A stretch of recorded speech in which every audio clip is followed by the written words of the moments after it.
All right. Well, good afternoon, everybody, and thanks for settling in on a Sunday night, the weekend before Thanksgiving, as we're calling Network November. And tonight's just a solo effort with Dean O'Reilly and myself, and we've got some exclusive content ready to be rolled out over the holiday breaks, as we've got a couple coming up over the next few weeks or so. But we want tonight to be all about you and networking. And Dean O'Reilly has crafted a great short little talk for us tonight. And like I said, we'll roll out some other stuff later on. So without further ado, Dean O'Reilly, over to you to get us started. All right. Thank you, Connor. And thank you, everyone, for listening in. This is actually something we did for our Alphon ambassadors. And so a lot of you know, we've talked a bit about as part of our support with the Harold Alphon Foundation, that we have funded students from various groups, from MBA, from law, and from Muskie. We have our first group. And so we had a session with them on networking tips, and also our special guest, Ross Bryant, from a couple of weeks ago on the Inside the Life of a CEO. He said this to both of us, something he thought as an MBA alum, and seeing the students would be very important to him for us to share with all of you. So we're really going into this networking tips. And as you know, we all have a variety of strengths and weaknesses in these social settings. Some of us are afraid of them. Some of us thrive on them. You've heard notations of farmers versus hunters when you get into sales, people that can go into a room and really hunt things down or look for jobs, great opportunities, others that aren't so comfortable and like to develop those relationships over time, and some people that just stay away from that completely. We assume if you're doing an MBA that you're at least somewhat comfortable and interested and understand the value of networking with other people, and it is a hugely important skill in business. So these are things we kind of put together in three different buckets. So you've got some opportunity. So we can talk about, this could be a networking event, a chamber of commerce event, a job fair, some informal gathering where some key people might be there that you would like to work for, work with, sell to. Some of you already have businesses. Some of you might be looking for contacts and otherwise. Whatever it is, it's a situation where it's challenging, right? And we've gone to those. We've all been in those cases where you walk into a room where you don't know anybody. Very tough. Or those rooms where you may know a few people, but you end up spending the night talking to people you didn't want to, or you missed out an opportunity to connect with someone who was key for you. It's really challenging. So that's then preparing for it, the opportunity that presents itself, and then what do you do afterwards? And so really we nailed this down to a series of clear tips. Now, I'm older, obviously, than not all of you, but most of you in the MBA program. And there was a time that a lot of these tools that are out there don't exist. Well, now, holy smokes, when you attend a conference, and a lot of them, I've been in a couple of them in recent weeks, they have built-in apps. And the apps, for everybody that signs up to it, you can actually schedule an appointment to meet someone during a break session at a conference at a lot of these apps. You can post your background, your bio, you can connect with certain people. If it's not related to a specific conference or an event, you can LinkedIn almost anybody.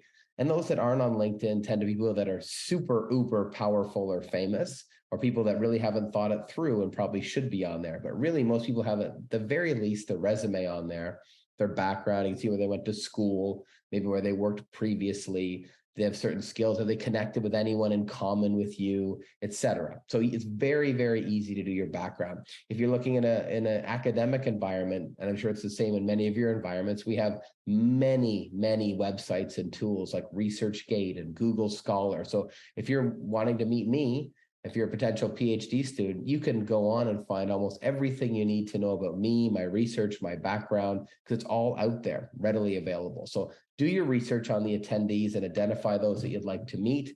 And that, again, could be a few people, or maybe go to a conference with a couple of thousand people. And there's a lot of tools available to you now to do that. And we're going to talk about that a bit later, more as we go along. Similarly, if you flip that around, people are going to be checking you out.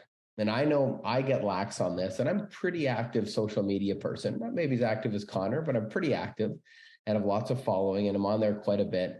And I sometimes lose track or get behind, and you realize one of your platforms has you at your previous job, or maybe didn't update something you did, or maybe has some error in what you want to do, or someone's linked to you that you didn't want to in a certain way, or posted, whatever it is. Here's just one we just grabbed off the internet randomly. This poor guy, but you can see you wouldn't want a photo like that for someone who's thinking about you for a job, or a partner or a contract or whatever the case may be, because it's just not sending you in the right light possible. And the same thing can be your content. Nothing's been updated in a while. Where you're from is wrong. You've got an email that's something you had from high school where cool dude 56 kind of thing. You want to fix all those things up. So your digital profile, just like you look at others, envision that they're looking at you. Now we start moving into the getting closer to whatever that event is. This is a huge challenge. And I certainly don't claim to be an expert. I have my own style. I'm sure you have your own styles and things you think about, but it's really understanding where you're going and what you're doing. Some of those students we mentioned before that we're working with in the Alpha Ambassador program are law students, want to be lawyers. That's a very formal environment. It's like, which suit am I going to wear? Is it a suit of a certain style or color? And really, but if in your business environments, it's very different. If it's a tech firm, you definitely don't want to be overdressed if people are like the black t-shirt kind of crowd or jeans kind of crowd. And then if it's something where you're trying to present yourself, it's always better to overdress than to underdress, right? Very, very important if you're trying to impress yourself and get attention and give people an idea of what you would look like on a regular basis and how you take things seriously. Is it a formal event, a cocktail hour? Will there be drinking or not? Are you sitting and watching? Whatever the case may be, you want to think that through and really make sure you're presenting yourself appropriately. Male, female, other genders all have to think about this thing in their own particular way and the event in its own particular way, but it can impact your ability, your self-confidence, how you feel, and the perceptions others might have of you. So very, very important. Prepare your pitch. So still in the research phase as you're coming in, and this is the little photo of the elevator here, as you've all heard of the elevator pitch. It is a brilliantly, effective tool that we've all used in many contexts. And, the idea is you happen to get on the elevator with the CEO and you have 30 seconds with her and she says, what do you think about the company? And you got, whoa, what am I going to say, right? And so you've got that moment to really present yourself. This is a practice thing. This is a role play in front of the mirror thing. This is have a couple of ideas top of mind. What do I want to get across? What is important for me to share today? Is it something that I've done recently? Is it a particular skill or degree I have? Have I done my LinkedIn research and realized we both went to the same undergraduate institution? Whatever the case may be, we've thought about it so we don't kind of stumble and bumble and we make that really good impression. And so you may be targeting a certain person or a certain type of people. If you're in sales, for instance, or if you're in partnerships, for instance, you may be at an event, you want to be ready for that. So if you get that chance, you can at least get your points across in a positive way, an effective way. And so role play with others could be your partner, could be your parents, could be your dog. And you practice these things and really see what you can kind of do. So prepare your pitch, that 30 to 60 second kind of piece. So then now let's get into that second phase, right? You're now at the opportunity. Cultural entree, a lot of different studies will call it. And we're going to talk both about the in-person, the digital, and the hybrid, because that's kind of our reality now, right? So we all work in these particular environments. So how do we enter the room? And this guy is doing a couple of things that we would suggest you don't do. If you want to be approached, you're not going to walk up to this guy and ask him a question, right? Clearly he's busy, he's distracted, he's got two screens in front of himself. This is something we all do. It's a comfort zone for all of us. You know what, I don't want to, I'm just going to sit here and I'm going to check my email. You're super busy, get on your phone, maybe just play with a few things, look busy. That's not the way to connect with people in those kind of environments. So really think about, how do I move into the room? If you don't know anyone, right? You don't know anyone, that's harder. Are you comfortable? What's your comfort zone to move into a conversation? Often there's people write about ideas where you kind of walk into a group and you stand there politely and listen and eventually get brought into the conversation. If you happen to know someone, maybe go in together and then together try to engage another group. How do you make that entrance? And we've all been there and it's really hard. I'm certainly not great at it. And when you go into the room, you're like, wow, I don't know anybody and this is awkward and talk about the weather or whatever. But eventually you get in there, you make your comfort zone, you start to meet people and you work your way through. So think about that cultural entree and how you're going to be and how you're going to enter the room and do those kind of pieces. In the online environment, and we're talking about hybrid in a second, this is where everyone is 100% online. So in a true Zoom, Skype, whatever environment. And so here's a particular picture here. We all deal this.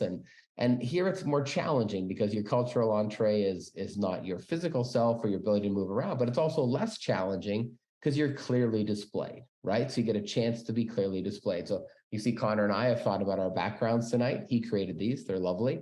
And so, well, what is your background? If you're in a place where maybe you're not, you're traveling, you're not with people you know, your room is dirty, whatever the case may be, you're happen to be doing it from a bedroom because you've been traveling and you're staying at a friend's place, whatever it is, then blur your background or put some kind of screen up. If otherwise, put it in some place where you look comfortable and happy. There are studies that show that people gravitate more to those with real backgrounds than kind of ones like we have. Now that depends on the situation and where you're going, because it kind of shows a little more personality or comfort, like the one gentleman who's sitting on his couch clearly in his living room, right? Or a woman who's in the kitchen. But make sure it looks good and looks quality. Make sure your screen is good, turn your screen on. So many people don't do that, but that's very, very important if you're trying to make those kind of connections. If you're really if it's an organization that cares about, DEI and equity, put your name down and put he or him or she or he or whatever the particular gender pronoun you ascribe to beside your name. Put your name clearly so people know who you are, doesn't have someone else's name. Those kind of things are very, very important as well in those pieces. In both environments, and here's a good tip that works really, really well, is people like to talk. I mean, it's pretty common. And people in business who are business leaders, people like me, I don't know if I'm a leader, but I like to talk, right? And so if you let people talk, Connor probably say Norm talks too much. Connor probably also likes to talk. And so we and I probably say doesn't talk enough, but you gotta really take advantage of that. And don't just say, oh, I'm gonna let them talk for 3 minutes. Listen, right? And those listenings can impress them, can lead you to other conversation points, can find things that may connect you if you're thinking about jobs or career or connections or partnership or sales opportunities that can be really effective then or down the road, which we'll get to in the later tips of what you do in terms of follow-up. So very, very effective skill is to really, really listen well. We mentioned we talk about hybrid. And so hybrid is really tough. In the teaching university environment, we've kind of got in-person figured out. We're with the right technology and resources, we kind of have the fully online figured out. Nobody's got hybrid figured out. Like when you have people in one room, maybe people in another room, people online, it's really, really tough on the professor. Students really like it because you can connect in many ways. So that's the pro of these environments. Anyone can connect in that networking session from anywhere in the world in different ways. But if you've got a group of people that are in person and you're online and you're trying to make a connection, we've all been there, it is harder, right? Particularly if the technology is weak, which is usually the case in most organizations, just because it's so expensive and challenging to set up world-class interactive technologies in a hybrid environment where everybody, whether you're online or in person, has the same ability to kind of comment. So that's a huge challenge. But what can you do? Well, one thing we really talk about is leveraging the chat. So particularly if you feel like you've been left out of the conversation, and I'm talking, this wouldn't be like a meeting for your own team at work. This is more like a networking conference style event. You're trying to meet people, you really can leverage the chat, and the chat can be done there, or if it's got, sometimes they'll shut down the chat functions on Zoom or other platforms, but there may be an app, there may be a way to connect with people in other ways. And so you can maybe make a little connection with someone while participating in the event, but using the chat function. So in hybrid, it's very different. Then you go back to the cultural entree, the in-person is one, but you would also, if you are in person, you want to make sure you're showing, if there's particular people in the online part of it that you want to connect with, that's very important. And similarly, if you're in the online environment, you do the same kind of thing. So think those through when you get into that hybrid environment, which is really quite challenging. We mentioned this a little bit up front, but this is something that's very tactical and really, really hard, right? We've all been there. You get into a conversation with someone and it's maybe interesting, maybe nice, but you've kind of worked it through. Maybe there's nothing there for you professionally, and there's 3 people you can see in the distance that you want to talk to. How do you move away, right? And sometimes you get moved away from because they don't want to talk to you, and it's just part of it, right? So you can't take it personally. We've all been there, but it's that's part of a networking event, is having the understanding and to let other people move on, but also being able to move on yourself. And so that there's little nice things you can do. If you get someone else joins, you do a connection between, oh, yeah, have you met Connor? Connor and I work together at the University of Maine. You're both in marketing. Why don't you? And then, as they start talking, then you're able to move over to the next person, right? And if you can sense that someone wants to move on from you, Don't be the opposite. Let them kind of move on. Or maybe you say, hey, why don't we go over and talk to that person? Maybe you go there together and make a connection. So there's a number of different things, but you've got to be cognizant that at these events, and often these events will have, it might be a 2-hour evening or breakfast event or whatever the case may be, but there'll be a formal program, a talk. So you really, and by the time you get there and get settled in, and some people arrive early or late, sometimes you have 30 minutes, which goes so fast, as we all know. Maybe there's 3 people you want to meet. So this is a very important kind of skill to kind of float around and be in the conversations you want. Don't be negative, and then don't take offense when people kind of do it to you as you kind of work around. So very, very important to think about some of those strategic kind of skills as you do it. And the last thing we'll talk about, and there's a couple of slides on this one, and then we'll wrap up, is around the follow-up. So if you have been able to make a connection, and I mean, we put business cards up there. My observation is the business card is basically dead. And in some particular industries, you look very old fashioned if you hand one. I'm saying don't not have one. But if it's the kind of person that they don't have one and you do, and it's about LinkedIn now, it's about connecting in those particular ways. It's about finding a way to follow up on different social media avenues.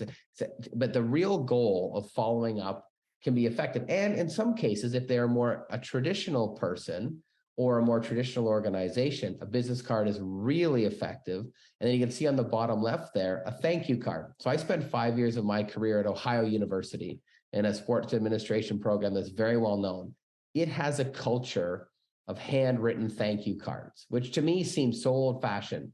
But in my 5 years as the chair of that department, I still have it. I have a box of literally probably close to 1,000 handwritten thank you cards. Nothing special, not that I was anything spectacular, but that's the culture. And wow, what a way to remember somebody in the right context if you take the time to do that, right? And you can get it to them. That's another thing. Some people, like if it's Mark Cuban, who you met at a conference, pretty tricky to get his mailing address. But if it's somebody like me, you could easily get to a dean of a university business school or a director of marketing at a company. You just send it to the company address and away you go. So little kind of, techniques you can do there. And then the 2 on the right-hand side there, the informational interview doesn't need to be in coffee. It is so hard to schedule things.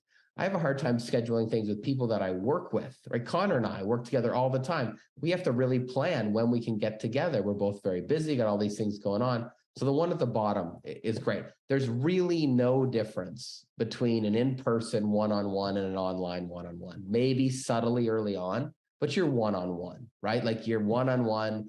If both sides are connected and focused. And people that are really busy, this has been really interesting in my observation and kind of COVID and moving to this thing, they're much more willing to meet for a 30-minute, 15-minute Zoom than to say, oh man, I'll get there in person. I have to drive there. They're going to stay longer than I want. What if the service is slow? Could be a 2-hour endeavor.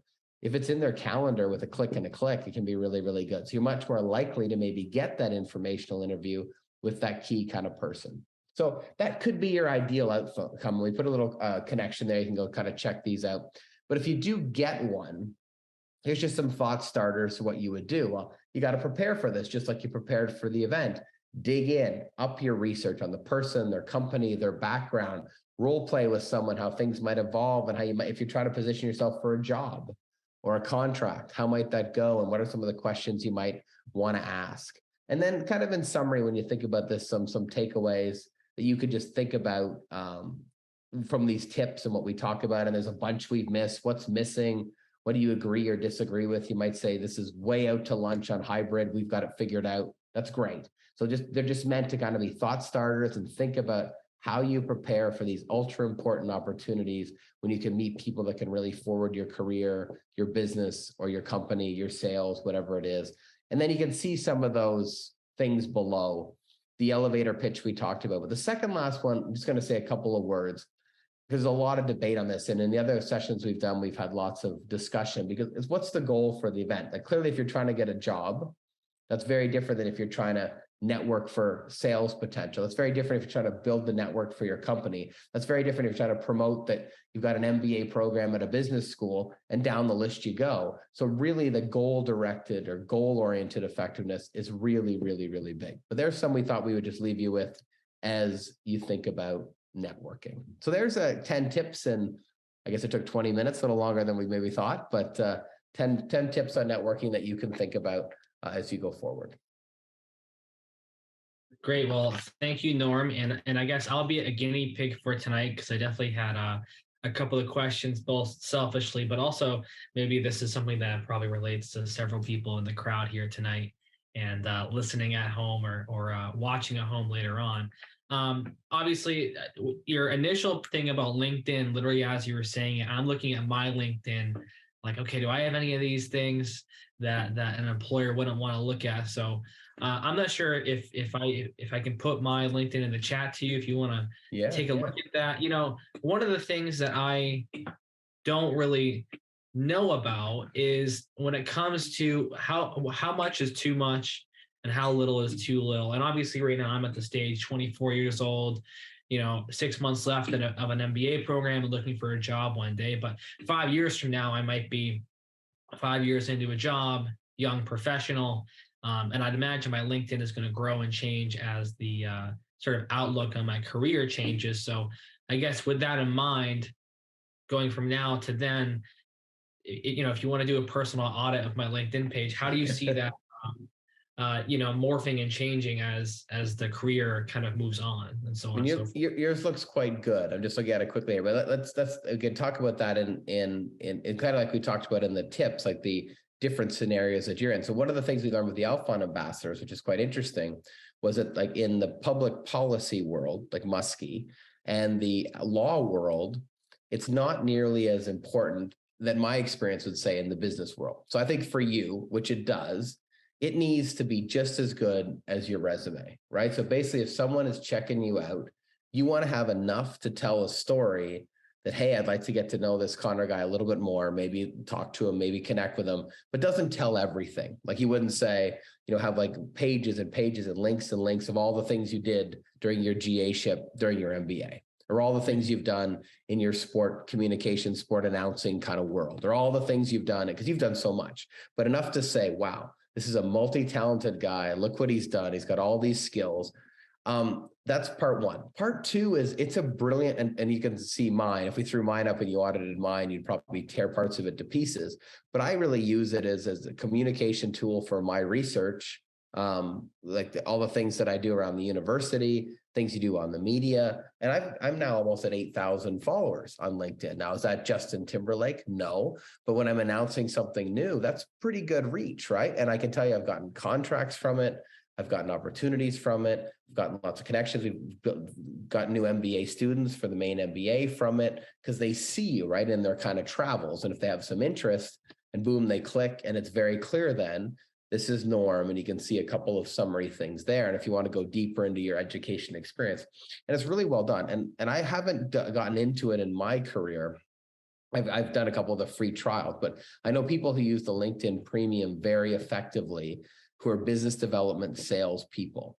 And you probably get notes from these people because you get triggered, but they have a higher level of access and a higher level of connectivity from LinkedIn, still controlled, but they can send much more messages to people than, so if you're in a certain group. So I literally get hundreds of messages from agencies and suppliers for online post-secondary education support, whether it's marketing or international students, whatever the case be, because they have some bot that figures out who you are. That aside, you're able to do it. So I think for you, looking at yours, and as you said, you're getting closer. I think there'll become a point when you get very, very serious, if you go that way, about job hunting, right? Then you're going to really crank that up, and you want to use like the open to work function, clearly that your MBA is done, and then start using it to kind of reach out to certain places. And a lot of companies now, Indeed does this. A lot of the applications are actually directly through your LinkedIn, and you apply through your LinkedIn. University of Maine does that for senior positions, right? So not only is the hiring committee for your job getting your resume and your cover letter, they're also getting a direct hit to your LinkedIn. So it's very, very important.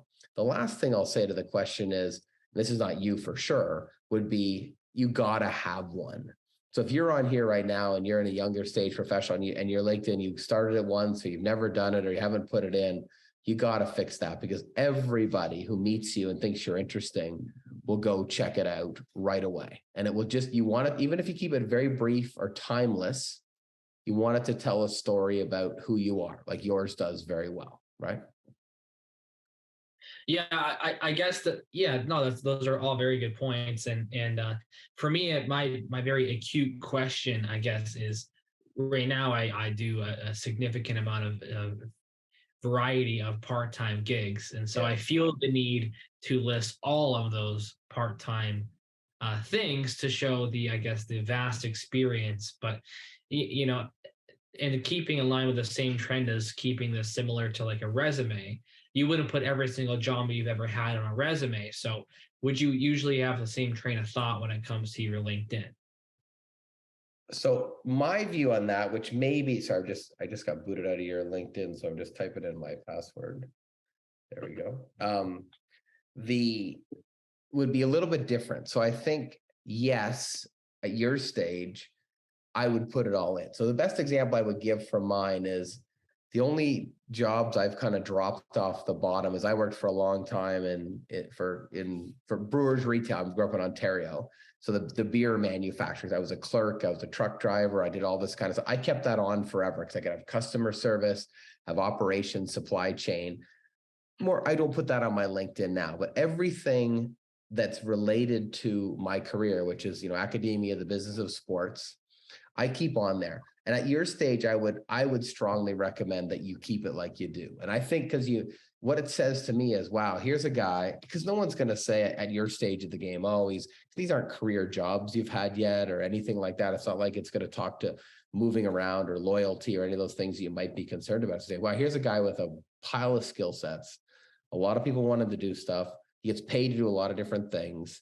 I would have it on there. But what I would think about maybe doing would be finding a way to have some kind of summary. So if you thought about somebody looking here very quickly at you. So Connor Blake from Westbrook, Maine, comes to the University of Maine Business School after earning it.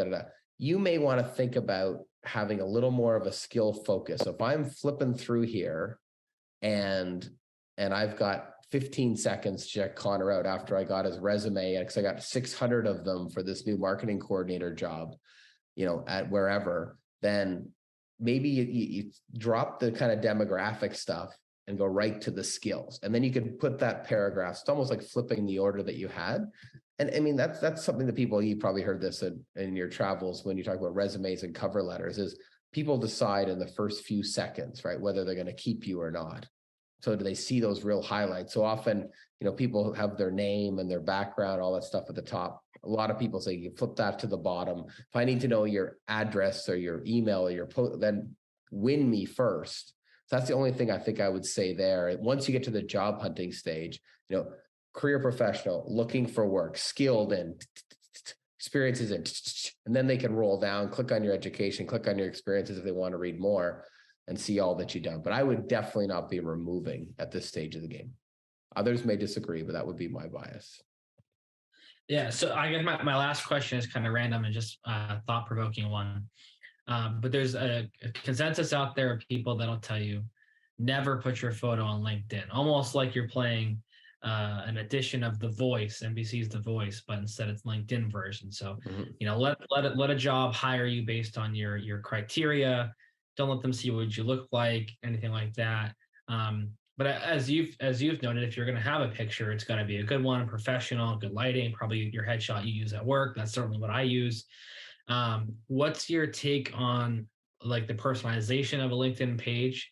Are we moving towards especially with like, online connecting, are we moving towards an age where it's more acceptable to have your photo visible, or do you still see the use case of no photos, no personalization of pages?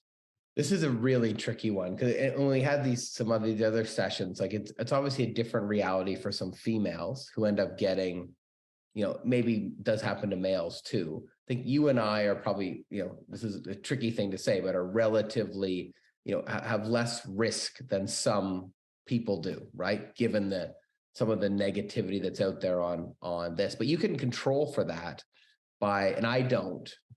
My goal, as I said earlier, is to get it very, very open.